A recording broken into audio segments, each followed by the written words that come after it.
Hey, welcome back. Today we're diving into one of the most fundamental concepts in electricity, voltage. And I promise you, by the end of this video, you're going to understand not just what voltage is, but why it matters so much in the world around you. So stick around, and if you're new here, please hit that subscribe button, because we're breaking down complex electrical concepts into things that actually make sense. Let me start with a question for you. When you plug your phone charger into the wall, what do you think is actually flowing through that cord? Most people say electricity, right? But here's the thing. Electricity is way more complicated than just a simple flow. There are actually several parts to it, and voltage is one of the most important pieces of that puzzle. Think about it like this. Imagine you've got a water pipe system in your house. The water flowing through the pipe is one thing, but the pressure pushing that water is something completely different. Voltage is kind of like that pressure. It's the electrical pressure that pushes electrons through a circuit. Voltage is the force, the push, the energy difference that makes electrons want to move from one place to another. Now here's where it gets interesting. Every electron has an electrical charge, and when you have a difference in electrical potential between 2 points, that's when voltage is created. Picture two terminals on a battery. One side is positive, one side is negative.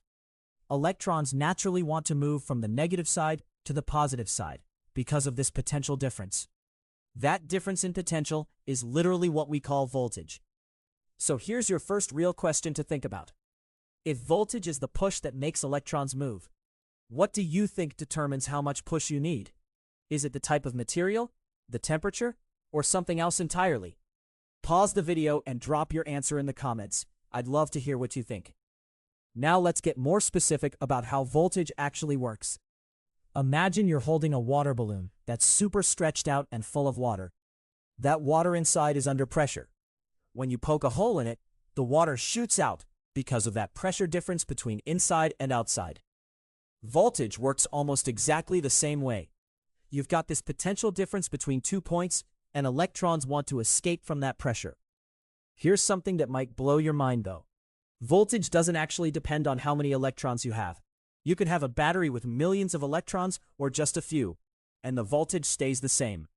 It's purely about the energy per electron, not the total number of electrons. That's a really important distinction that a lot of people get wrong. Let me give you a practical example you can relate to. A AA battery has a voltage of 1.5 volts. Your wall outlet in most countries is somewhere between 120 and 240 volts, depending on where you live. Your car battery is 12 volts. Now, why are these numbers all different? Because different devices need different amounts of push to work properly. A flashlight doesn't need much push, so a AA battery does the job. But your house needs way more power for all your appliances, so the voltage is much higher. Here's your second question. Why do you think some countries use 120 volts and others use 240 volts? What advantage might higher voltage have? Pause and think about it. Comment your thoughts below. This is actually a really interesting historical and practical question. Now let's talk about how voltage relates to other electrical properties. You've probably heard of amps and watts and ohms, right? These all work together with voltage. Here's the relationship. Voltage is the push, amperage is the flow rate, and resistance is anything that gets in the way. When you multiply voltage by amperage, you get watts, which is the actual power being used. Think about a garden hose again. Voltage is like the water pressure. Amperage is like how much water comes out per second. And resistance is like putting your thumb over the opening. When you do that, the pressure builds up, but less water flows out. The power, the actual work being done, depends on both the pressure and the flow. Here's something really important to understand. Voltage doesn't actually get used up in a circuit. That might sound crazy, but it's true. Electrons flow through a circuit and they eventually come back to where they started. But the voltage difference between the positive and negative terminals of your power source remains constant as long as the battery or power supply is still working. What actually gets used up is the energy. As electrons flow through a resistor or a light bulb or any device, they lose energy. That energy is converted into heat or light or whatever work the device is supposed to do. The voltage provides the energy, but the voltage itself doesn't disappear. It's there, ready to keep pushing more electrons through the circuit. Now I want to ask you something really important. If I told you that voltage is the same everywhere in a simple circuit, would you believe me? Or would you think different parts have different voltages? This is your third question. Think about it carefully, and let me know in the comments what you think happens to voltage as electrons move through different parts of a circuit. Here's the answer. In a simple circuit with one power source, the voltage of the power source is the same difference between any 2 points in the circuit, measured from the negative to positive. But here's where it gets cool. When electricity flows through a resistor, the voltage across that resistor drops. This is called a voltage drop. So if you measure from one side of a resistor to the other side, you'll see a different voltage than if you measure across the battery itself. This is actually how devices work. A light bulb is just a resistor. Electricity flows through it. The voltage drops across it, and all that energy gets converted into light and heat. That voltage drop is what actually powers the light bulb. Without that voltage drop, there'd be no power conversion, no light, nothing. Imagine a roller coaster. The voltage is like the initial height difference between the top and bottom of the first drop. The electrons are like the roller coaster cars. They have potential energy at the top because of that height difference. As they go down, they lose that potential energy and convert it into kinetic energy, which is speed. In electrical terms, that's the same thing. Electrons have potential energy because of the voltage difference. Now here's something that connects everything together. Different materials have different resistances. Some materials let electrons flow through them really easily. We call these conductors. Copper wire is a great conductor. Other materials really fight against electron flow. We call these insulators. Rubber is an insulator. When you have a conductor with low resistance and you apply a voltage to it, the electrons flow easily. When you have an insulator with high resistance, the electrons don't flow no matter what voltage you apply. But here's where it gets interesting. Even in an insulator, if you apply enough voltage, you can force electrons to flow. This is called breakdown. It's why lightning works. In the air, which is normally an insulator, you can build up such a huge voltage difference that it forces electrons to jump from cloud to ground. That's millions of volts of voltage, creating that spectacular lightning bolt. So voltage is everywhere in electricity. It's the fundamental driving force. And I've got one more question for you before we wrap up. This is your fourth question.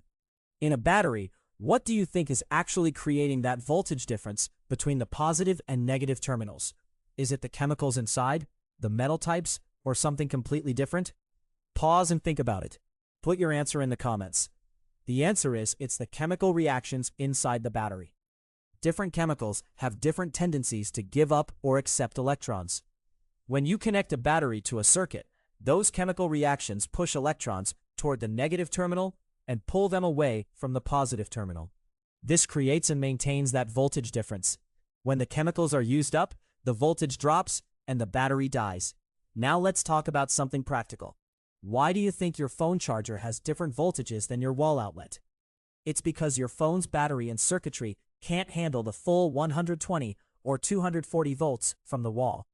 So the charger has a transformer inside that reduces that voltage to something safe, usually around 5 to 20 volts depending on your device. This is where voltage becomes really important in everyday life. Every single electronic device you own has voltage requirements. If you give it too much voltage, you fry it. Too little voltage, and it won't work.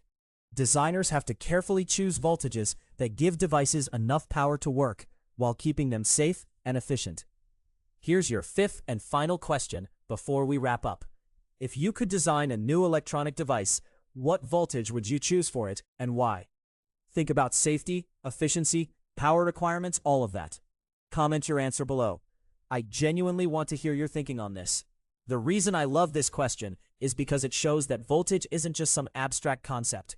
It's something real that engineers think about constantly. It's something that affects every single device in your life. From the tiniest microchip running at a fraction of a volt to the power lines carrying thousands of volts across the country, voltage is the fundamental principle that makes modern electricity work.